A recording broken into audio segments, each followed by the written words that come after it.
கோடீஸ்வரர் ஆவது என்பது பலரின் கனவு. ஆனால் அது வெறும் கனவாக மட்டும் நின்றுவிடக்கூடாது.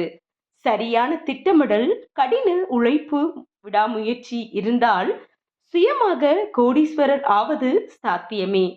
பிறர் தயவில்லாமல் சுயமாக முன்னேறி கோடீஸ்வரர் ஆவதற்கு சில முக்கியமான படிகள் உள்ளன. அது என்னென்ன அப்படிங்கிறத பற்றி தான் நாம் இந்த வீடியோவில் பார்க்க போகிறோம். ஹாய் ஹலோ ஃப்ரெண்ட்ஸ், வணக்கம் and welcome to Thenmitta YouTube channel. இது வரைக்கும் நம்ம சேனலை சப்ஸ்கிரைப் பண்ணாதவங்க சப்ஸ்கிரைப் பண்ணிடுங்க. அப்போ தான் இது போன்ற பயனுள்ள தகவல்களை உடனுக்குடன் தெரிஞ்சுக்க முடியும். அதில் நாம் முதல்ல பார்க்க போகிறது தெளிவான இலக்கை நிர்ணயித்தல். முதலில் நீங்கள் எதை அடைய விரும்புகிறீர்கள் என்பதனை தெளிவாக வரையறுக்க வேண்டும். கோடீஸ்வரர் என்றால் எவ்வளவு பணம், எந்த வயதில் ஆக வேண்டும்? உங்கள் இலக்கை தெளிவாகவும் அளவிடக்கூடியதாகவும் அடையக்கூடியதாகவும் காலக்கெடுவுக்கு உட்பட்டதாகவும் நிர்ணயித்துக் கொள்ளுங்கள். சேமிக்க தொடங்குங்கள். வருமானம் எவ்வளவு குறைவாக இருந்தாலும் சேமிக்க தொடங்குவது முக்கியம். வருமானத்தில் ஒரு பகுதியை, குறைந்தது 10-20% சேமிக்க பழகுங்கள். சிறிய சேமிப்புதான் நாளடைவில் பெரிய செல்வமாக மாறும். பட்ஜெட் போட்டு செலவு செய்தல். உங்கள் வருமானம் மற்றும் செலவுகளை கண்காணிக்க பட்ஜெட் போடுவது அவசியம். செலவுகளை குறைத்து சேமிப்பை அதிகரிக்க பட்ஜெட் உதவும். எங்கே பணம் போகிறது என்று தெரிந்தால்தான் அதை கட்டுப்படுத்த முடியும். கடன்களை குறைத்தல். கடன் சுமை செல்வம் சேர்வதற்கு மிகப்பெரிய தடையாக இருக்கும். உள்ள கடன்களை படிப்படியாக அடைக்க முயற்சி செய்யுங்கள். அதிக வட்டி உள்ள கடன்களுக்கு முன்னுரிமை கொடுங்கள்.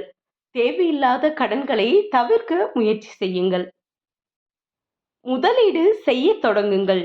சேமிப்பு மட்டும் போதாது, அதை சரியான வழியில் முதலீடு செய்ய வேண்டும். பங்குச்சந்தை, மியூச்சுவல் ஃபண்ட்ஸ், ரியல் எஸ்டேட் போன்ற பல்வேறு முதலீட்டு வாய்ப்புகள் உள்ளன. உங்களுக்கு பொருத்தமான முதலீட்டு வழியை தேர்ந்தெடுத்து முதலீடு செய்ய தொடங்குங்கள்.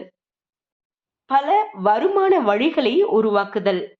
ஒரே வருமானத்தை மட்டும் நம்பி இருக்காமல் பல வருமான வழிகளை உருவாக்குவது நல்லது. முதலீடுகள், பகுதி நேர வேலை, சொந்த தொழில் என வருமானத்தை அதிகரிக்க பல வழிகளை சிந்தியுங்கள். தொடர்ந்து கற்றுக்கொள்ளுங்கள். செல்வம், பொருளாதாரம், முதலீடு பற்றி தொடர்ந்து கற்றுக்கொண்டே இருங்கள். புத்தகங்கள் படியுங்கள். கருத்தரங்குகளில் கலந்து கொள்ளுங்கள். நிபுணர்களிடம் ஆலோசனை கேளுங்கள். அறிவுதான் உங்களை மேலும் முன்னேற்றும். ரிஸ்க் எடுக்க தயாராக இருங்கள். பெரிய ரிஸ்க் எடுக்காமல் பெரிய லாபம் பெற முடியாது. ஆனால் ரிஸ்க் எடுக்கும் முன் நன்கு ஆராய்ந்து புத்திசாலித்தனமாக ரிஸ்க் எடுக்க வேண்டும். அளவுக்கு அதிகமான ரிஸ்க் ஆபத்தானது. விடாமுயற்சியுடன் இருங்கள்.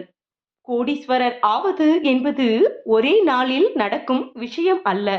நீண்ட கால முயற்சியும் பொறுமையும் விடாமுயற்சியும் தேவை. இடைவிடாமல் உங்கள் இலக்கை நோக்கி உழைத்து கொண்டே இருங்கள். நேர்மறையான மனநிலை. வெற்றி பெற நேர்மறையான மனநிலை மிகவும் முக்கியம். தன்னம்பிக்கையுடனும் உற்சாகத்துடனும் செயல்படுங்கள். தோல்விகள் வந்தாலும் மனம் தளராமல் மீண்டும் மீண்டும் முயற்சி செய்யுங்கள். சுயமாக கோடீஸ்வரர் ஆவது கடினமாக இருக்கலாம், ஆனால் அது சாத்தியமற்றது அல்ல. மேலே கூறப்பட்ட 10 படிகளை பின்பற்றி கடினமாக உழைத்தால் நிச்சயம் நீங்களும் கோடீஸ்வரர் ஆகலாம். முயற்சி செய்யுங்கள், வெற்றி உங்களுக்கே. என்ன ஃப்ரெண்ட்ஸ், இந்த டிப்ஸ் உங்கள் எல்லாருக்கும் யூஸ்ஃபுல்லாக இருக்கும்னு நான் நம்புகிறேன். மறுபடியும் நல்ல தகவலோடு நான் உங்களை சந்திக்கிறேன். நன்றி, வணக்கம்.